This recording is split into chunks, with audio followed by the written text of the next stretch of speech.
Gold, trusted gold buyers. మీరు తాకట్టు పెట్టిన బంగారాన్ని విడిపించి ఈ రోజు ఉన్న మార్కెట్ ధరకు కొనబడను.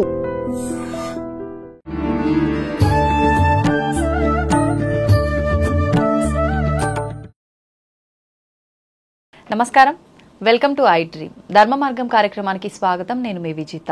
ప్రస్తుతం మనతో పాటు ఉన్నారు శ్రీ విద్యా ఉపాసకులు, ప్రముఖ ఆధ్యాత్మికవేత్త డాక్టర్ అరుణ పేరి గారు. ఇప్పుడు అమ్మతో మాట్లాడదాం, మరిన్ని మంచి మంచి విషయాలు తెలుసుకునే ప్రయత్నం చేద్దాం.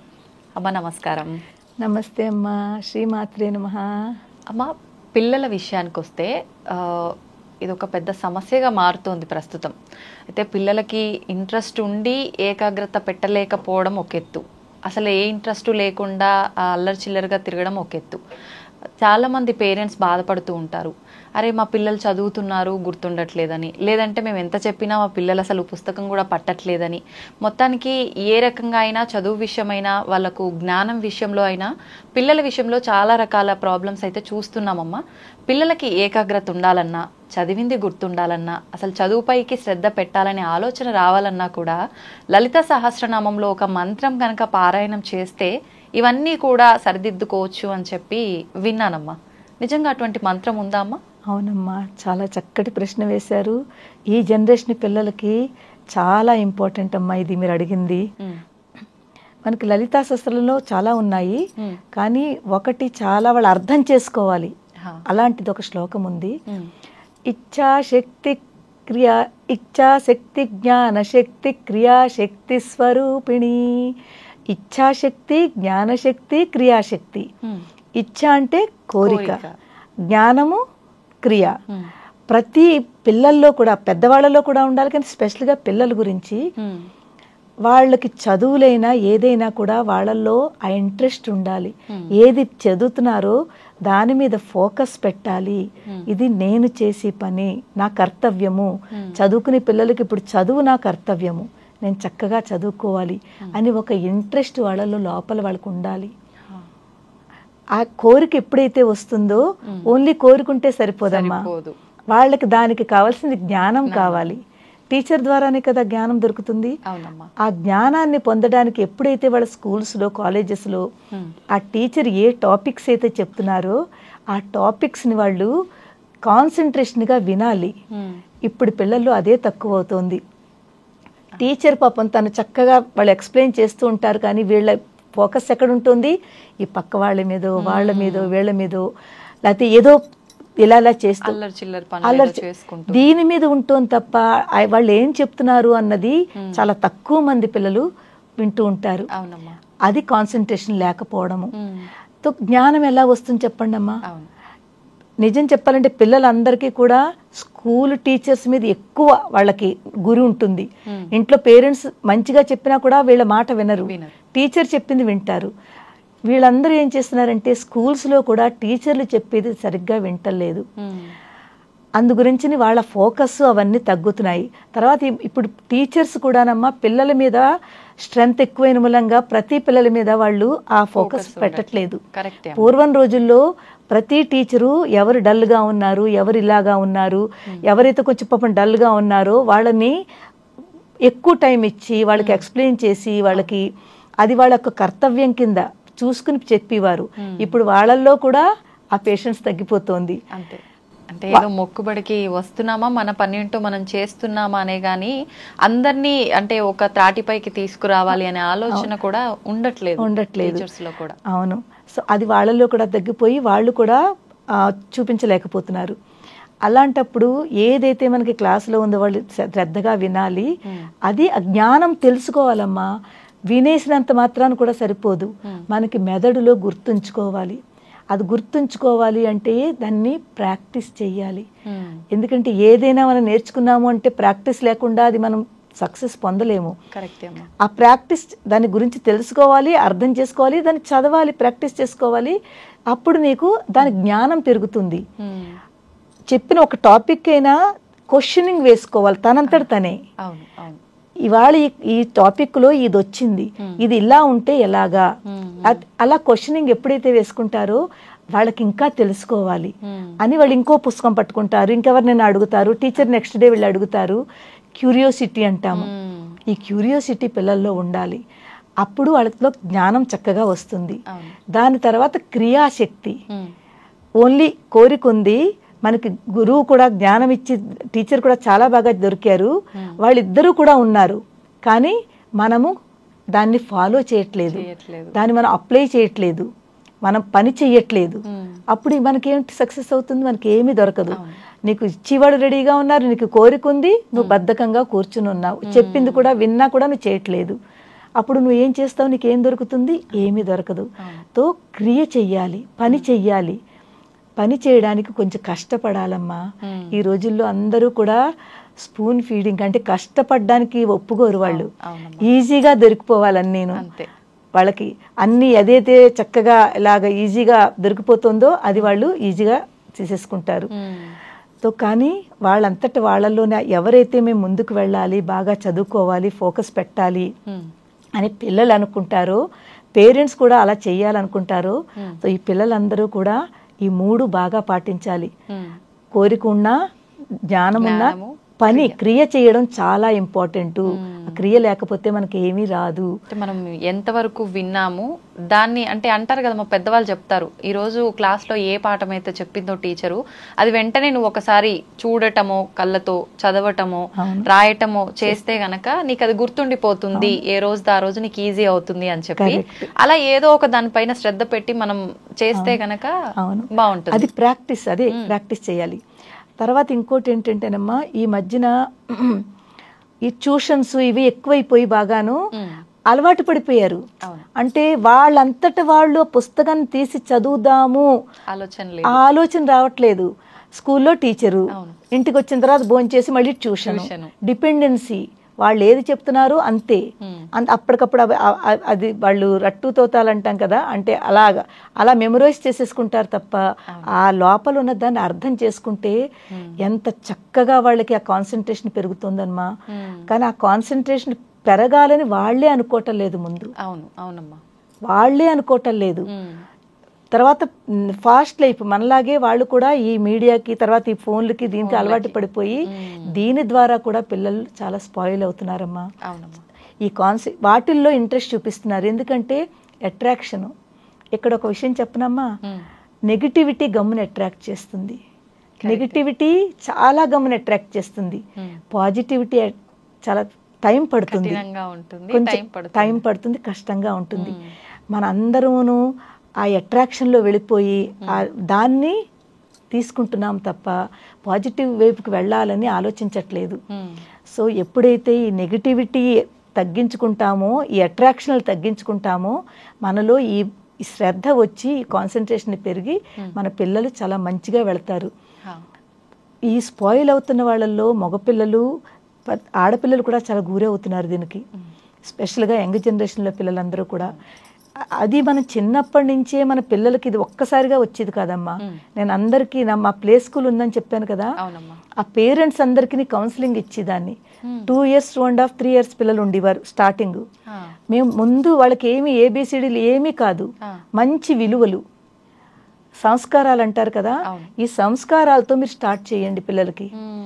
అదే ఒక స్కూలింగ్ చక్కటిది. నిజంగా అలానే ఉండాలమ్మా ప్రతి ఒక్క స్కూల్లో కూడా. అవును, అలా ఉంటేనే ఆ 2-3 సంవత్సరాలు ముందు మనం ఏదైతే నేర్పించామో అది చాలు ఇంకా వాళ్ళ లైఫ్ కి. వాళ్ళు ఆటోమేటిక్ గా మంచి సంస్కారంతో పునాది అనేది మొదలవుతుంది కాబట్టి కరెక్ట్ గా ఉంటుంది ఫ్యూచర్ బేస్. అక్కడ రెస్పెక్ట్, పెద్దవాళ్ళకి రెస్పెక్ట్ ఇవ్వాలి, ఇలా ఉండాలి. ఇది గుడ్ హ్యాబిట్స్, ఇది బ్యాడ్ హ్యాబిట్స్, ఇది మంచి, ఇది చెడు. అక్కడి నుంచే మనం స్టార్ట్ చేసామనుకోండి, ఆ చిన్న పిల్లలు గమ్ముని పట్టుకుంటారు. అంతా చక్కగా గ్రహించే శక్తి వాళ్ళలో చాలా ఉంటుంది. ఆ గ్రహణ శక్తి ఉన్న మూలంగాను మనం ఎంత మంచి నేర్పుతామో అంత మంచి వాళ్ళకి ఇక్కడ ఉండిపోతుంది. ఇప్పుడు ఏంటవుతుందంటే ఒక్క పిల్ల, ఇద్దరు కూడా తక్కువైపోయారు ఇప్పుడు అందరూను. ఈ ఒక్కళ్లే ఉన్న మూలంగాను చాలా పెంపడిగా పెరుగుతున్నారు, గారాభంగా పెరుగుతున్నారు. దానివల్ల పిల్లల్ని ఏమని అనలేకపోతున్నారు, ఈ వీటిలన్నింటికి అలవాటు పడిపోయారు. తర్వాత పేరెంట్స్ ఒత్తిడి కూడా, పేరెంట్స్ జాబులు ఇది అది. సో కాసేపు పోన్లే పిల్లలు అవన్నీ పట్టుకుంటున్నారు, మనం హాయిగా మనం పని చేసుకుంటున్నాం కదా.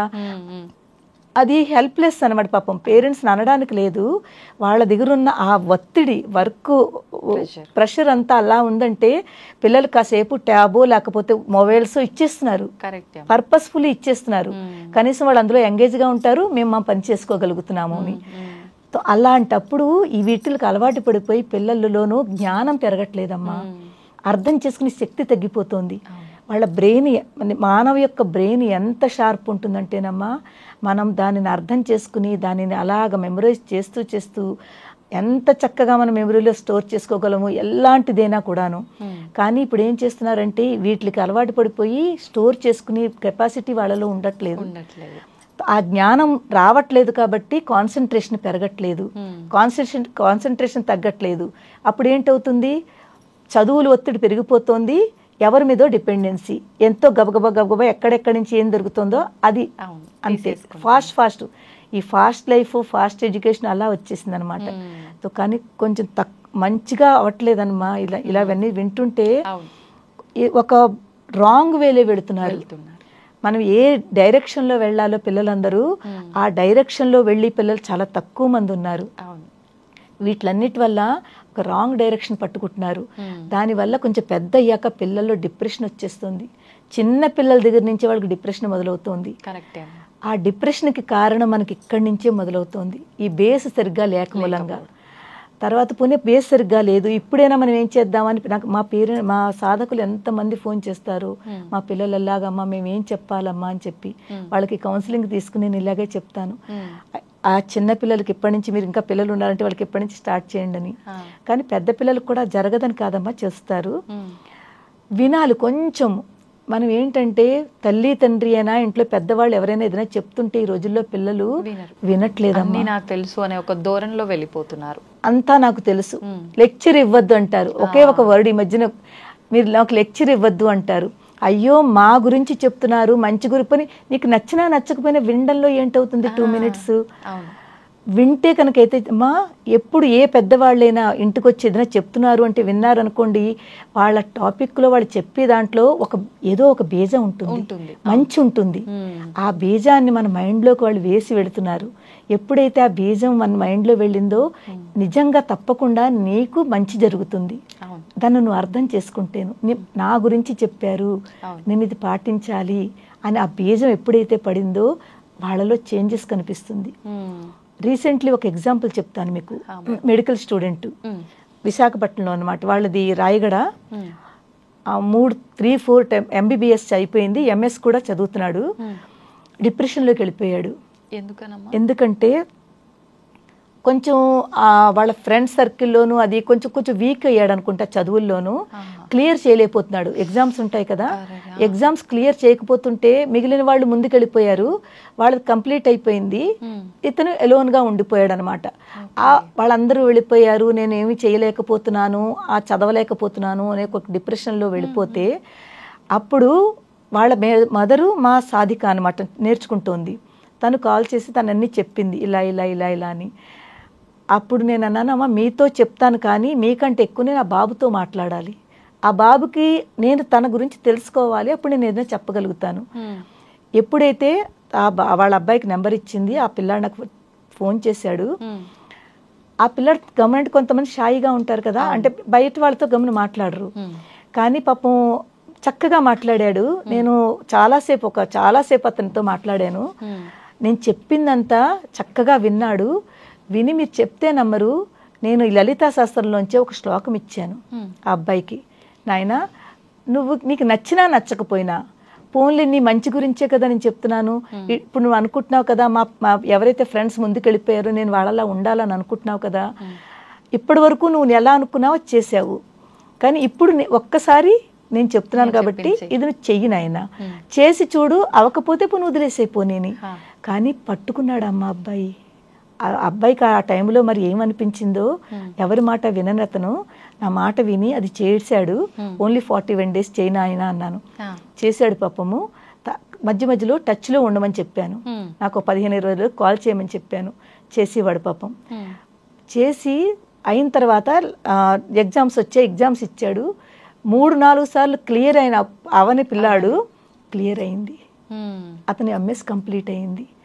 ఎంఎస్సి కంప్లీట్ అయిన తర్వాత ఎంత ఆనందం అంటే డిప్రెషన్లోకి వెళ్ళిపోయిన పిల్లాడు చూడండి అమ్మ, ఏదైనా మనకు సక్సెస్ దొరికింది అంటే ఆనందం మనం పట్టుకోలేం కదా. అందులో మళ్ళీ 3-4 సార్లు ఆటంకాలు జరిగిన తర్వాత వచ్చిన సక్సెస్ అంటే అసలు మామూలుగా ఉండదు. అంటే ఒక్కసారి ఇంకా నేనేమి చెయ్యలేను, నాకు రాదు, పేరెంట్స్కి ప్రెషరే, పిల్లాడు ఎందుకు చేయట్లేదు, ఎందుకు వింటలేదు, ఏమిటవుతోందని వాళ్ళకి ప్రెషరు, వాళ్ళకి బాధ. ఇక్కడ చూస్తే పిల్లాడు. సో అలాంటి స్థితిలో పిల్లాడు చక్కగా బాగుంది, పాస్ అయ్యాడు, అన్నీ బాగుంది అనుకుని వాళ్ళు ఎంత ఆనందం అంటే అంత ఆనందము. వాళ్ళు తీసుకెళ్ళారు నన్ను ఇంటికి తీసుకెళ్ళి ఆ పూజలు చేయించుకుని, అంటే ఖడ్గమాల అది చేయించుకుని ఆ పిల్లాడు వచ్చాడు. ఆ పిల్లాడు వచ్చి తన గురించి అంతా చెప్పి, ఇప్పుడు అమ్మ మీరు ఏది చెప్తే అది, అంటే ఎలాంటి పిల్లాడు, అసలు ఏమీ నమ్మని పిల్లాడు, అటువంటిది ఒక్క దాంతోటి మార్పు వచ్చింది. ఆ ఒక బీజం పడిందమ్మా అబ్బాయిలో. ఆ బీజం పడింది, అప్లై చేసుకున్నాడు, తన మీద నమ్మాడు, సక్సెస్ కనిపించింది. ఇప్పుడు ఇంకా అబ్బాయికి తిరుగులేదు. తను చక్కగా ఏదనుకుంటాడో అది ఆ క్లారిటీ అతనికి వచ్చింది. విన్నాడు కాబట్టి వచ్చింది కదమ్మా. అమ్మ ఇప్పుడు తను అంటే ఆల్రెడీ మెచ్యూరిటీ ఉన్న పర్సన్, పెద్ద అయిపోయాడు, ప్లస్ అతను ఒక అవకాశం మీరు ఇచ్చారు, తను ఉపయోగించుకున్నాడు, నమ్మాడు కాబట్టి. అలా చాలా మంది పిల్లలు అసలు నమ్మరు. పేరెంట్స్ ఎలాగైనా మా అబ్బాయి మారాలి లేదంటే ఏదో రకంగా అనుకుంటారు, కానీ వీళ్ళు ఏమి చెయ్యరు వాళ్ళ తరఫున. అట్లా పేరెంట్స్ చేయొచ్చా వాళ్ళ తరఫున? చూడండి అమ్మ, కొన్ని ఇప్పుడు మీ భోజనం మీరే తింటారా, ఎవరైనా తింటే మీ కడుపు నిండుతుందా? ఎవరిది వాళ్ళే తినాలి కదమ్మా. అవునా? అందు గురించిని ఇవి కూడా మంత్రాలు కూడా అలాంటివేనమ్మా. మరి అట్లా నమ్మకుండా చెయ్యన్న వాళ్ళ పరిస్థితి అమ్మా కొంచెం ఎఫెక్ట్ ఉంటుంది. ఇప్పుడు ఉంటారు చాలా మూఢనమ్మకం కదా, వాళ్ళకి అసలు ఇవన్నీ ఎందుకు వాళ్ళు నమ్మరు. మీరు మీ చాదస్తమని కొట్టి పారేసే వాళ్ళు చాలా మంది కరెక్ట్ అమ్మా మీరు అన్నది, ఉన్నారు ఇప్పుడు చాలా మంది ఉన్నారు. సో అలాంటి వాళ్ళకి నేను ఏం చెప్తానంటే, పేరెంట్స్ చెయ్యండి, ఆ బాబు పేరుని చెయ్యండి, దానికి కూడా రెమెడీ ఉంటుంది, చెయ్యండి, కానీ అంత ఎఫెక్ట్ ఉండదు. ఆ పిల్లాడు చేస్తే మనకు 100% ఎఫెక్ట్ ఉంటే, పేరెంట్స్ చేస్తే 30% ఉంటుంది, అంతకంటే ఎక్కువ ఉండదు. కానీ మెల్లిగా మీరు చేస్తుంటే, బాబు నీ గురించి నేను చదువుతున్నాను నాయన, బాగుంటుందమ్మా అని మీరు ఆ పిల్లాడిలో పాజిటివిటీ తీసుకురావాలి. నేను చూడు అమ్మగారు ఇచ్చారు, ఇది చేస్తున్నాను, నీకు బాగుంటుంది, ఇటుపైన ఇలా ఉంటావు, ఇలా ఉంటావు, కొంచెం ఆ పిల్లాడిలో పాజిటివిటీ తీసుకొచ్చి అంటే వినిలాగా, ఇది కూడా ఒకటి ఉంటుంది, ఒక దేవుడి నామస్మరణ కూడా చేసుకుంటే మంచిది అని ఎప్పుడో అప్పుడు మాట్లాడుతున్నప్పుడు మధ్య మధ్యలో మీరు ఈ టాపిక్ తీసుకురండి. వినాలమ్మా, చెయ్యమ్మా, నీ గురించే కదా చెప్తున్నాము అని. అలా కూడా ఉన్నా కూడా వినరు కొంతమంది, అక్కడి నుంచి వెళ్ళిపోతారు, అస్సలు పట్టించుకోరు. అలాంటి వాళ్ళు కూడా ఉంటారు. కానీ కష్టం అమ్మా, ఇంకా అస్సలు ఏది విననన్న వాళ్ళకి ఇంకా వాళ్ళ ద్వారా వదిలేయాలి. అలాంటి వాళ్ళు కూడా ఎప్పుడైతే వాళ్ళు తెలుసుకుంటారో రాంగ్ దాంట్లోకి వెళుతున్నాము, మాకేమి రావట్లేదు అని ఒకానొక టైంలో తెలుసుకుంటారు, కానీ చాలా లేట్ అవుతుంది. తెలుసుకుని మారిన వాళ్ళు కూడా ఉన్నారు. అన్నింటికీ ఉంటాయమ్మా వేస్, అన్నింటికీ ఉంటాయి. కానీ మనం ఏ వేని పట్టుకోవాలా అన్నది మనకు ఉంటుంది. అందరికంటే ఎవ్వరి మాట వినద్దమ్మా, ఇక్కడ మాట వింటే చాలు నాన్న, ఇక్కడే మీకు ఆన్సర్స్ వస్తాయి. క్వశ్చన్ ఇక్కడ వేసుకోండి మీరు, నేను ఎవరిని, నేను ఎందుకు వచ్చాను, ఇప్పుడు నా కర్తవ్యం ఏమిటి, నేను ఇప్పుడు స్టూడెంట్ని అయితే నాకు చదువుకునే కర్తవ్యము, చదువుకోవాలి, నేను చదువు కంప్లీట్ చేసిన తర్వాత నేను జాబ్ చెయ్యాలి అని నా కర్తవ్యంని, ఆ కర్తవ్యం తెలుసుకుని దాన్ని ఫాలో చెయ్యి. మనం 10 రకాలు మైండ్లో పెట్టేసుకుంటాము, ఏది ఫాలో చెయ్యము. 10 పెట్టుకోవద్దు, ఎవరి పని వాళ్లే చెయ్యండి. చదువుకుని వాళ్ళకి మిగిలినవన్నీ ఎందుకమ్మా, అనవసరం కదా. అక్కడ ఏం జరుగుతోంది, ఇక్కడేం జరుగుతోంది, వాళ్ళు ఏమనుకుంటున్నారు, వీళ్ళేమనుకుంటున్నారు. ఈ మధ్యన పిల్లలు ఇవన్నీ కూడానమ్మా, ఎక్కడ ఏం జరుగుతున్నా కూడా అన్ని వాళ్ళకి ఇన్వాల్వ్ అవుతారు. ఆ ఇన్వాల్వ్ మంచిది కాదు. అంటే వాళ్ళ మైండ్ 4 వైపులకు తిప్పుకుంటున్నారు, అది తిప్పుకోవద్దు. ఇప్పుడు నువ్వు ఇంకొక పిల్లాడు ఉన్నాడు, మెడికల్ స్టూడెంటే, ఇప్పుడు ఎగ్జామ్స్ రాస్తున్నాడు, బొంబాయిలో ఉంటాడు. అతను కూడా చాలా మంచి పిల్లాడమ్మా, ఎంత బంగారు తండ్రి అంటే. అలాంటి 19 ఏళ్ళు ఇప్పుడు అబ్బాయికి. చిన్న వయసులో ఈ స్పిరిచువాలిటీలో అలాంటి పిల్లల్ని చూడలేదు, కానీ సక్సెస్ అవ్వలేకపోతున్నాడు, చాలా ప్రాబ్లమ్స్ వల్ల అవ్వలేకపోతున్నాడు, కానీ వింటున్నాడు మాట. ఇప్పుడు రీసెంట్లీ మా లలితా శాస్త్ర క్లాస్లో జాయిన్ అయ్యాడు, నాతో టచ్లోకి వచ్చాడు. మీలాగే ఆన్లైన్లో లలితా పరివార్లో చూసి 7-8 months అయింది నాతో టచ్లోకి వచ్చి. ఈ 7-8 monthsలోనూ పూర్తి అతను కూడా 2 times 1 time ఇచ్చాడు MBBS ఇది ఎగ్జామ్. ఏంటంటే గేట్ అంటారా ఏంటంటారు అది, మెడికల్ ఎగ్జామ్ పాస్ అయితే కదా మెడికల్లోకి వెళ్తారు. ఆ ఎగ్జామ్స్ ఇచ్చాడు, క్లియర్ అవ్వలేదు, ఆయనకి ఏ ర్యాంక్ రావాలో రాలేదు. కానీ అతను కూడా డిప్రెషన్లోకి వెళ్ళిపోయాడు రీసెంట్గా. అయిపోయిన తర్వాత నాలోకి టచ్ వస్తే అతను ఇలాగే వాళ్ళు బాగా పట్టించుకుంటాడు. ఎంత పట్టింపులు అంటే నా దోస్తు నన్ను ఇలా అన్నాడు, అది 4 రోజులు మర్చిపోడు. ఇక్కడ పెట్టేసుకుని నన్ను ఎందుకు వీళ్ళు ఇలా అంటారు, లేకపోతే వాళ్ళు అతిగా ఆలోచిస్తారు, ఓవర్ అన్నమాట. ఇక్కడ పెట్టేసుకుని మా టీచర్ ఇవాళ నాకు ఇది అలా అన్నారు, అది నెగిటివ్ అనమాట.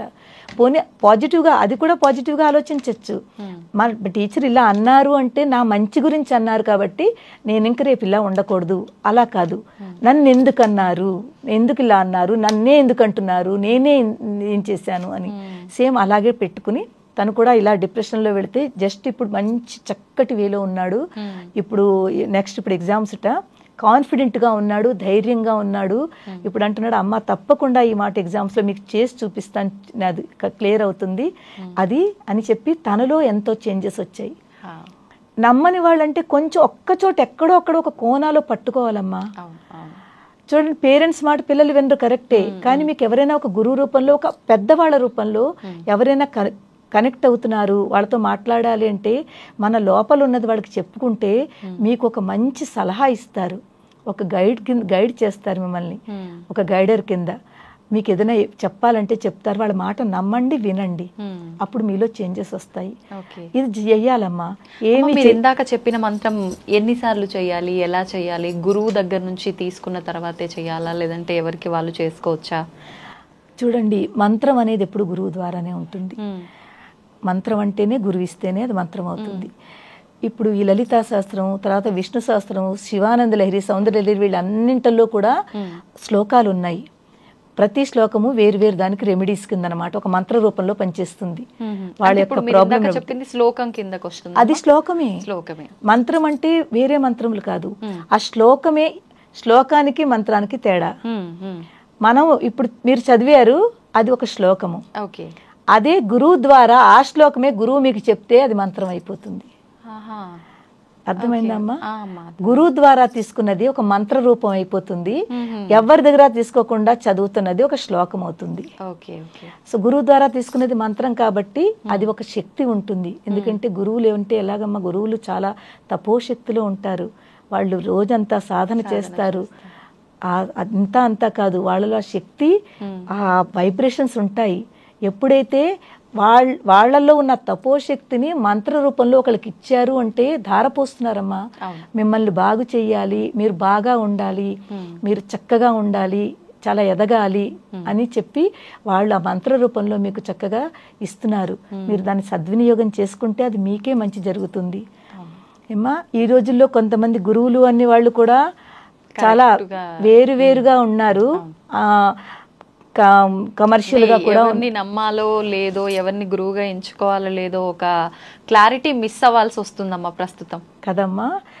చాలా మంది మా వాళ్ళలో అదే అంటూ ఉంటారమ్మా, మాకు అర్థం అవట్లేదని.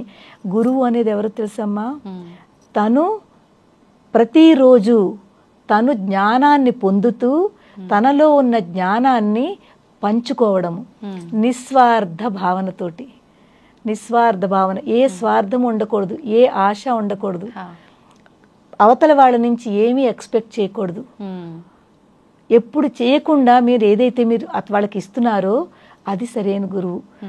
వాళ్ళు కూడా మనకి రామాయణంలో ఉంటుంది, తపస్వాధ్యాయ నిరతం తపస్వీ వాగ్విదాంబరం అని మనకి రామాయణంలో, వాల్మీకి రామాయణంలో ప్రథమ కాండలో తొలి శ్లోకము. గురువు అనేవారు ప్రతిరోజు తనంతట తను స్వాధ్యాయం అంటే చేసుకుంటూ ఉండాలి, సాధన చేస్తూ ఉండాలి, జ్ఞానం పొందుతూ ఉండాలి. మీకు చెప్పేసాం కదా అని అయిపోదు, మీకు చెప్తూ కూడా నేను కూడా ఇంకా జ్ఞానాన్ని పొందుతూ ఉండాలి. పొందుతూ నేను ఎంత మీకు చెప్తున్నానో నాకు కూడా ఇంకా లోపల క్వశ్చన్స్ వస్తాయి. ఆ క్వశ్చన్స్ క్లియర్ చేసుకుంటూ ఇంకా వెతుకుతూ ఉంటాను, బుక్స్ అని ఇవన్నీ అవన్నీ చూస్తూ ఉంటాను. అవన్నీ జ్ఞానం పొందుతూ ఆ జ్ఞానాన్ని మీకు పంచుతాను. అప్పుడు తను స్వాధ్యాయం, తను జ్ఞానం పొందుతూ నలుగురికి జ్ఞానాన్ని పంచుతున్నారు. వాళ్ళు నిజమైన గురువు. నిస్వార్థ భావనతోటి, నిస్వార్థ సేవతోటి, నలుగురికి బాగుండాలి, వాళ్ళ మంచి, సర్వే జన సుఖినో భవంతు, లోకా సమస్త సుఖినో భవంతు అని ఈ ధారణలో ఉన్న గురువు అన్నమాట. ఎప్పుడు ఎదరవాళ్ళ గురించి ఆలోచించాలి. అప్పుడు తప్పకుండా ఆ గురువులో ఉన్న వైబ్రేషన్స్ వాళ్ళకి చక్కగా పనికొస్తాయి. ఆ సాన్నిధ్యంలో ఉంటేనే తెలిసిపోతుంది, కనిపిస్తుంది. ఆ వైబ్రేషన్స్ మీకు ఫీల్ అవుతాయి కూడాను. ఇందాక మీరు అన్నారు కదా, అవును, మీ గురించి సాక్షాత్తు అమ్మవారిని చూసినట్టు అనిపిస్తుంది అని చెప్పి నేను ఇప్పుడు కూడా అందాం అనుకున్నామ్మా. మీరు ఇట్లా పెట్టగానే మామూలుగా సినిమాల్లో అమ్మవారిని చూపించినప్పుడు ఇట్లా అని చెప్పి అట్లా కనిపిస్తారు కదా, మీరు ఇలా అనగానే నాకు అదే ఫీలింగ్ వచ్చింది. నేను ఎండ్లో చెప్దాం అనుకున్నాను. సో చాలా మంచిదమ్మా. కానీ బస్ ఈ పిల్లలందరికీ ఒకటే చెప్తున్నాను, పిల్లలారా, అలాగే పేరెంట్స్ మీరు అందరూ కూడా కాస్త స్పిరిచువాలిటీని పట్టుకోండి అమ్మా. స్కూల్కి వెళ్లే ముందో, కాలేజీకి వెళ్లే ముందో ఒక్క శ్లోకమైనా, కనీసం ఏమీ రాకపోతే హనుమంతుడునో జై హనుమాన్ అనుకోండి, జై శ్రీరామ్ అనుకోండి, ఓం నమ శివాయ, శ్రీమాత్రే నమః, ఏదో ఒకటి అనుకుని గుమ్మల నుంచి బయటకు వెళ్ళండి. ఆ రోజంతా మీకు ఎంత బాగుంటుందో. అలాగే మీరు అనుకున్న పనులు కూడా జరుగుతాయి. ఈ పాజిటివిటీ పెట్టుకోండి. మనలో ఉన్న ఈ నేనెందుకు చెయ్యను అని అలాంటివి అవన్నీ తగ్గించేసుకుని మీరు తప్పకుండా ఎవరో ఒకళ్ళని పట్టుకుని మీరు ముందుకు వెళ్ళండి. వాళ్ళకి చాలా మంచి భవిష్యత్తు ఉందమ్మా, కానీ వాళ్ళు తెలుసుకోలేకపోతున్నారు. మానవ జన్మ ఎత్తడమే చాలా దుర్లభము. అటువంటి మానవ జన్మలో మనకి ఇంత చక్కటి మాక్ ఇచ్చాడు, ఆలోచించుకునే శక్తి ఇచ్చాడు. అది మనం సద్వినియోగం చేసుకోవాలి. అందరూ కూడా సద్వినియోగం చేసుకోండి. ఎప్పుడూ కూడా ఆనందంగా ఉండడానికి ప్రయత్నించండి. ఆనందం ఎప్పుడు వస్తుంది? మనం అన్ని చేసుకుని సవ్యంగా అన్ని బాగా జరుగుతున్నప్పుడు ఆనందంగా ఉంటాము. ఏమీ లేకపోతే డిప్రెషన్లోనూ ఏదో సాడ్గా ఉంటాము. ఆ సాడ్నెస్ తగ్గించుకోవాలి అంటే కాస్త దైవ మార్గం పట్టుకోండి అమ్మా. అందరూ పట్టుకోండి. పట్టుకుని దైవ మార్గం ద్వారానే మీరు మీ లైఫ్ని, ఉత్కృష్టమైన జీవితాన్ని మీరు గడపగలుగుతారు. ఏమ్మా, తర్వాత దక్షిణామూర్తి అని మీకు తెలుసు కదా. పిల్లలందరికీ చెప్పేది ఏంటంటే, దక్షిణామూర్తి స్తోత్రం ఒకటి ఉంది, చిన్నది, 10 శ్లోకాలు. ఆ 10 శ్లోకాలు చిన్న చిన్న శ్లోకాలు. దక్షిణామూర్తి అంటే ఎవరు? శివుడు. తెలుసు కదా మీకు. ఆది దేవుడు. దక్షిణామూర్తిని ఆది దేవుడు అంటారు. ఆది గురువు. ఆది దేవుడు, ఆది గురువు. ఎవ్వరికి గురువులు లేకపోయినా ఆ దక్షిణామూర్తి, ఆ శివయ్యే గురువు. నేను కూడా నా తొలి గురువు, ఇప్పటికీ నా శివయ్యే గురువు. తర్వాత శంకరాచార్య వారు వీళ్ళందరూ వచ్చారు గురువుగా, కానీ నేను కూడా గురువుని, శివయ్య ఇప్పటికీ కూడాను. ఆ ఆది గురువు ఎవరైతే ఉన్నారో దక్షిణామూర్తి, ఆయన నమ్మ ఒక్కసారి మనం ఆయన చిత్రం ఆయన ఫోటో చూడండి, ఎంత ప్రశాంతతో అభయముద్రతో ఉంటారు. చక్కగా జ్ఞానము ఆయన పట్టుకున్నది ఏమిటి? చక్కగా ఒక డమరు పట్టుకుంటారు, తర్వాత ఏమో ఒక చేతిలోనేమో అగ్ని పట్టుకుంటారు, ఒక చేతిలో మాల పట్టుకుంటారు. ఈ ధ్యాన ముద్రలో ఉంటారు. ఎందుకంటే అంత మౌనంగా ఉంటారు. ఆయన ఎక్కువ మాట్లాడరు. దక్షిణామూర్తి మౌనంగా ఉండి అందరికీ చెప్తారు. ఆయన మౌనంలోనే అందరూ అన్నీ నేర్చేసుకుంటారు. సనకాది ఋషులు తెలుసు కదా, సనక, సనంద, సనత్ కుమార, సనత్సుజాత, వీళ్ళు అన్ని చోట్లకి వెళ్తారు గురువు కావాలని. ఎవరు మనకి మంచిగా గురువుగా ఉంటారు, ఎవరు గురువుగా మనం వాళ్ళని భావించి వాళ్ళ దగ్గర విద్యను పొందుదాము. బ్రహ్మ దగ్గరికి వెళతారు. బ్రహ్మగారు సరస్వతితో చక్కగా ఆనందంగా వీణ వింటూ ఆవిడతో మాట్లాడుతూ ఆవిడ పక్కన ఉంటారు. ఈయన దగ్గరికి మనకు కుదరదు, అక్కడి నుంచి వెళ్ళిపోతారు. విష్ణు దగ్గరికి వెళితే లక్ష్మీదేవి కాళ్ళు పడుతూ ఉంటుంది. విష్ణుమూర్తి ఆవిడని చూసి నవ్వుతూ చక్కగా వాళ్ళు మాట్లాడుకుంటూ ఉంటారు. ఇక్కడ కూడా కాదని శివుడి దగ్గరికి వెళ్తారు. శివుడు, అమ్మవారు పార్వతీ దగ్గర ఉండి వాళ్ళు తాండవ నృత్యం చేసుకుని ఆనందంగా ఉంటారు వాళ్ళు. అయ్యో ఇక్కడ కూడా కాదని వాళ్ళు వచ్చేస్తూ ఉంటారు. ఒక వటవృక్షం కింద ఒక యువకుడు, చిన్న వయసులో ఉన్న ఒక యువకుడు, దక్షిణామూర్తి యువకుడు చెట్టు కింద కూర్చుని ధ్యానంలో ఉంటారు. ప్రశాంతంగా నవ్వుతూ ఉంటారు. ఎంత చక్కటి నవ్వుతూ ప్రశాంతంగా. ఒక రాక్షసుడు కింద పడుకుని ఉంటాడు, 4 చేతుల్లోనూ ఇవన్నీ పట్టుకుని. అక్కడ వృద్ధులు ఉన్నారు, శిష్యులు. శిష్యులు ఎవరు? వృద్ధులు. ఈయన యవ్వనంలో ఉన్నారు, చిన్న యవ్వనంలో ఉన్న 16 ఏళ్ల వయసు ఒక బాలుడు అక్కడ కూర్చున్నారు. వృద్ధులు వింటున్నారు. ఏం చెప్తున్నారు? ఈయన ఏం చెప్పట్లేదు, మౌనంగా ఉన్నారు. ఈయన ఉన్న మౌనంలోనే వాళ్ళకి జ్ఞానం దొరికిపోయింది. వాళ్ళకి ఏ జ్ఞానం కావాలో ఆ జ్ఞానము ఆయన మౌనంగానే ఆయన భావనతోటి వాళ్ళకి నేర్పేశారు. ఈ సనకాదులు కూడా అక్కడ కూర్చుని ఆ మౌనంగా ఉన్న ఈ ఆది గురువు దక్షిణామూర్తి దగ్గర జ్ఞానం నేర్చుకున్నారు. అప్పుడు అన్నారు వాళ్ళు నలుగురు, ఇన్ని చోట్లకు వెళ్ళాం కానీ నిజమైన గురువు ఇతనేను. మౌనంగా ఉంటారు. మౌన వ్యాఖ్యానం అని చక్కటి శ్లోకం ఉంది. మౌనంగా ఉంటూ ఆయన దగ్గర ఆయన కళ్ళు మూసుకుని ఇలాగ అన్నారో లేదో ఆయన చూసేసరికి వీళ్ళకి జ్ఞానం వచ్చేసింది. పిల్లలకి మనకి జ్ఞానం రావాలి, ఫోకస్ పెరగాలి అంటే ఆ దక్షిణామూర్తి యొక్క ఫోటో ఉంటుంది కదా, దాన్ని ఒక 1 minute అయినా 2 minutes అయినా చూస్తే చాలు. ఆయన పట్టుకున్న చేతిలో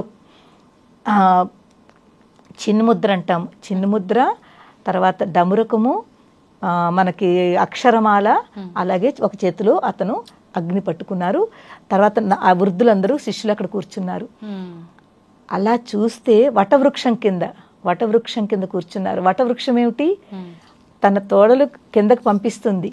ఎంత పెద్ద వృక్షం అయితే అంత కిందకి పంపిస్తుంది. ఎంత ఎదిగినా ఒదిగి ఉండాలి. అర్థమైందమ్మా? అలా ఉండి ఆ వటవృక్షం కింద ఈయన అమ్మవారి యొక్క శక్తితోటి అందరికీ జ్ఞానం నేర్పుతున్నారు. మన పిల్లల్లో ఫోకస్ పెరగాలి, జ్ఞానం రావాలి, బుద్ధిమంతులుగా ఉండాలి అంటే ఈ దక్షిణామూర్తి స్తోత్రం మేము నేర్పుతాము. మాకు చాలా క్లాసెస్ జరుగుతూ ఉంటాయి. ఇప్పుడు పిల్లల క్లాసెస్ కూడా స్టార్ట్ అవుతుంది. సో నేర్చుకుని గురుముఖంగా నేర్చుకుంటే మంచి ఫోకస్ పెరుగుతుంది. పిల్లలే కదమ్మా, పెద్దవాళ్ళకు కూడా ప్రతి ఒక్కరికి చాలా ఇంపార్టెంట్. తో అందు గురించి పిల్లలందరూ ఈ దక్షిణామూర్తి స్తోత్రం కనీసం పోనీ యూట్యూబ్లో పెట్టుకుని విన్నా కూడా, ఆ ఫోటో చూసినా కూడా వాళ్ళల్లో ఆ జ్ఞానం పెరిగి ఈ నెమ్మదిగా వాళ్ళలో చేంజ్ కనిపిస్తుంది. తప్పకుండా కనిపిస్తుందమ్మా. వాళ్ళకి కావాల్సింది ఏంటి? నమ్మకము, భక్తి, శ్రద్ధ. ఈ 3 వాళ్ళు పెట్టుకుని వాళ్ళకి ఇష్టం లేకపోయినా, కొన్ని రోజులు ఇష్టం లేక అయిష్టంతో వాళ్ళ అమ్మ ఫోర్స్ చేసిన అయిష్టంతో అయితే సరేలే చూస్తానులే అని 2 నిమిషాల ఫోటో చూసినా, అయితే సరే చెప్తానులే అది పెట్టుకుని విన్నా, మెల్లిగా చేంజెస్ స్టార్ట్ అవుతాయి. ఓకే, ఆ చేంజెస్సే చాలా చక్కటి చేంజ్తో పిల్లల్ని ఇక్కడున్న వాళ్ళని అక్కడ తీసుకెళ్తుంది. మంచి బుద్ధి వస్తుంది. పిల్లల్లో బుద్ధి కావాలి, ఫోకస్ కావాలి, ఇవన్నీ వస్తాయమ్మా. కాన్సన్ట్రేషన్ పెరుగుతుంది. కానీ కాస్త కష్టపడాలమ్మా. ఈ మాత్రమేనా కష్టపడకపోతే ఎలా చెప్పండి? ఏమ్మా, దేవుడు నేను ఉన్నాను బాబు నన్ను పట్టుకో అని అంటుంటే మనం పట్టుకోకుండా మనం వీటిలన్నింటి వెనకాల వెళుతున్నాము. అందుకే పిల్లలారా కాస్త దేవుణ్ణి పట్టుకోండి. సరస్వతి అమ్మవారైనా, శివుడైనా, కృష్ణుడైనా ఎవరో ఒకళ్ళని మీరు పట్టుకుని చక్కటి ముందుకు వెళ్ళండి. ఒక దాని మీద ఫోకస్ పెట్టండి, 10 మీద పెట్టకండి. అప్పుడు మీరు చాలా మంచి భవిష్యత్తు ఉందమ్మా పిల్లలకి. ఇప్పుడు ఇది కష్టం అనుకోకుండా వాళ్ళు వాటిని తీసుకొని దాటగలిగితే తర్వాత లైఫ్ బాగుంటుంది, మంచి భవిష్యత్తు ఉందమ్మా. ఎంత చేసిన వాళ్ళు ఉన్నారు, సక్సెస్ పొందిన వాళ్ళు ఉన్నారు చెప్పాను. సో అందు గురించి తప్పకుండా పాటించాలి, కొంచెం కష్టపడాలి, పాటించాలి, ఫాలో చేయండి. మంచి భవిష్యత్తు ఉంటుందమ్మా. ఎప్పుడైతే ఆ లెవెల్కి వెళతారో ఇవన్నీ ఇవన్నీ మర్చిపోతారు. అది మంచి ఆనందము, చక్కటి సుఖదాయకమైన లెవెల్కి వెళతారు. అప్పుడు తెలుస్తుంది నేను ఎంత మంచి పని చేశాను, నన్ను నేను తెలుసుకున్నాను, నా గురించి నేను ఈ కష్టపడుతున్నాను, ఎవరి గురించో కాదు కదమ్మా, నేను చేసుకున్నానంటే అది నాకే పనికొస్తుంది. నాకు నేను బాగా చదువుతున్నానంటే టీచర్లు ఎవరిని అంటారు? మీ పేరు తీసుకుని అమ్మా విజిత నువ్వు ఎంత బాగా చదువుతున్నావు అమ్మా అంటారు కదా, మీ పేరే తీసుకుంటారు. ఇంకొకటి పేరు ఎందుకు తీసుకుంటారు? అది రావాలి అంటే కొంచెం కష్టపడాలమ్మా.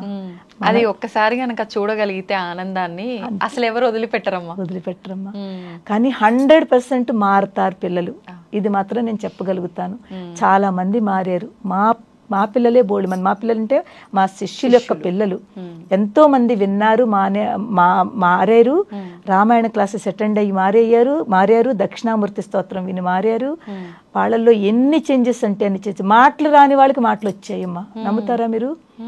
నిన్న శ్రీశైలంలో ఒక అమ్మాయి కనిపించింది, వాళ్ళ అబ్బాయికి నాకు గుర్తు కూడా లేదు, అస్సలు మాటలు లేవు అబ్బాయికి. కలిసింది, నేను ఎప్పుడో 2 years బ్యాక్ 1 year బ్యాక్ తను నాకు కాల్ చేస్తే నేను ఇచ్చాంట. ఇచ్చినప్పుడు ఇప్పుడు ఆ పిల్లాడు చాలా బాగా మాట్లాడతాడు, స్కూల్కి పెడుతున్నాడు. కానీ ఆ తల్లి పట్టుకుంది, ఆ పిల్లాడు కూడా మెల్లిగా చెయ్యినాయినా మంచిది కదా అని దగ్గర కూర్చోబెట్టి, తల్లి పేషెంట్స్ తల్లిలో కూడా ఉండాలమ్మా, కొంచెం చెప్పాలి కదమ్మా. వాళ్ళు విసుక్కుంటున్నారు, వింటలేదు అని వదిలేస్తున్నాం మనం. వదిలేయకండి, పర్వాలేదు పిల్లలు కదా, ఇప్పుడు వదిలేసినా వాళ్ళు మూడు మారిన తర్వాత ఎప్పుడప్పుడు వాళ్ళకి మళ్ళీ చెప్పడం మొదలు పెట్టండి. గివప్ ఇవ్వకండి. గివప్ ఇచ్చేస్తున్నారు అందరూ, పోతే పోనీలే ఏదో చేసుకుంటాడులే అని గివప్ ఇస్తున్నారు. అలా కాదు, కొంచెం వెనకాల పడాలి, వాళ్ళని కొంచెం అదుపులో పెట్టుకోవాలి. వాళ్ళతో పాటు వీళ్ళు కూడా హోంవర్క్ చేయాలి, ఉండాలమ్మా. పేరెంట్స్కి చాలా పెద్ద ఎగ్జామ్ అవుతుంది పిల్లల్ని పెంచడం అనేది, ఈజీ కాదమ్మా ఈ రోజుల్లో పిల్లలకి, ఇదివరకు కాదు.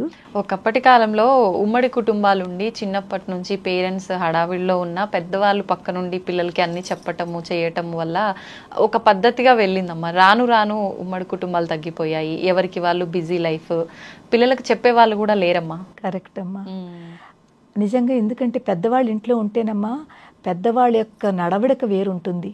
దగ్గర కూర్చోబెట్టుకుని స్టోరీలు అవన్నీ చెప్తారు.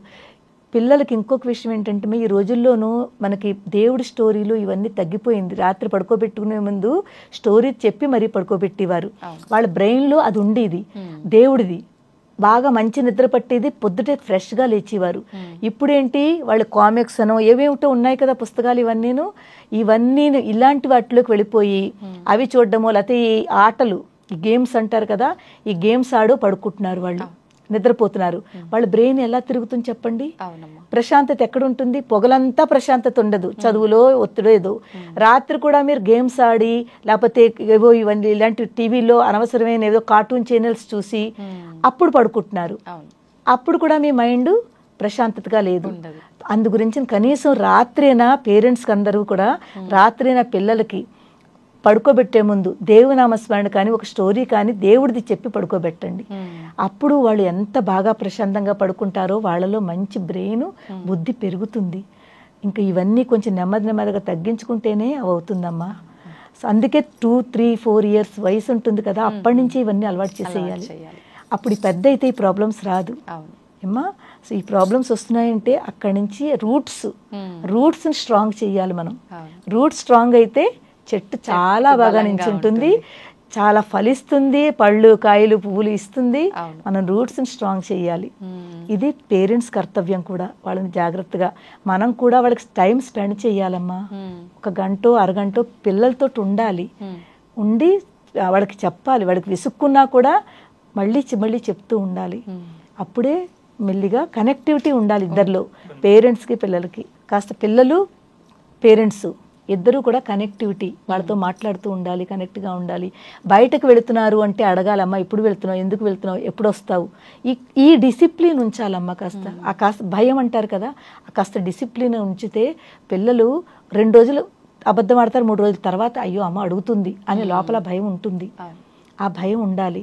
అప్పుడు వాళ్ళు స్పాయిల్ అవ్వరు, రాంగ్ వే పట్టుకోరు, రాంగ్ డైరెక్షన్లో వెళ్ళరు. కరెక్ట్ అమ్మా. ఇలాగా పిల్లల్ని పెంచుకోవడం కూడా ఒక ఆర్ట్ అమ్మా. అవును, పెద్ద టాస్కే అమ్మ, చాలా పెద్ద టాస్క్. అవును, నిజంగా ఒకప్పటి కాలంలో ఆడుతూ పాడుతూ అసలు ఎలా పెరిగారో కూడా తెలియదమ్మా మా పిల్లలు. అమ్మో ఈ పిల్లలు ఏందో కంప్యూటర్ పిల్లలు అని ఇప్పటికీ చాలా ఊళ్ళల్లో వాళ్ళు ఇలా మాట్లాడుతుంటారమ్మా. అవును, ఈ పూర్వం పిల్లలమ్మా నిజంగా వినేవారమ్మా. పేరెంట్స్ ఏం చెప్పినా కూడా వినేవారు, ఫాలో చేసేవారు. ఇప్పుడు పిల్లలు వినడము ఫాలో చేయడము తగ్గిపోయిందమ్మా. అందుకే ఈ ప్రాబ్లమ్స్ అన్నీ వస్తున్నాయి. నేను అందరికీ చెప్తాను, మీరందరూ మళ్ళీ పాత రోజులకి, ఓల్డ్ డేస్కి రండి. అందరూ కూడా రూట్స్, బ్యాక్ టు రూట్స్ అంటాం కదా, బ్యాక్ టు రూట్స్కి రండి. ఆ రూట్స్ నుంచి మళ్ళీ ఎంత పెద్ద వయసు అయినా కూడా మళ్ళీ రూట్స్కి వచ్చి స్టార్టింగ్ చెయ్యండి. అంతే, మంచి భవిష్యత్తు ఉందమ్మా పిల్లలకి. సంతోషం అమ్మ. నిజంగా ఇంట్లో పెద్దవాళ్ళు దూరమైన ఈ రోజుల్లో ఈ జనరేషన్ పిల్లలకి వాళ్ళ రూపంలో మీరు ఇంత మంచి మాటలు చెప్పటం చాలా సంతోషంగా ఉందమ్మా. ధన్యవాదాలు. ధన్యవాదములమ్మా. శ్రీమాత్రే నమః. మీకు మన ప్రేక్షకులందరికీ కూడా ఆశీర్వచనములు, ధన్యవాదములు. మీరందరూ ఆయురారోగ్యాలతో ఆనందంగా ఉండాలని నేను అమ్మవారిని శివయ్యని కోరుతున్నాను. ధన్యవాదాలమ్మా. నా తరపున ప్రేక్షకులందరి తరపున కూడా కృతజ్ఞతలమ్మా. ధన్యస్మి అమ్మా.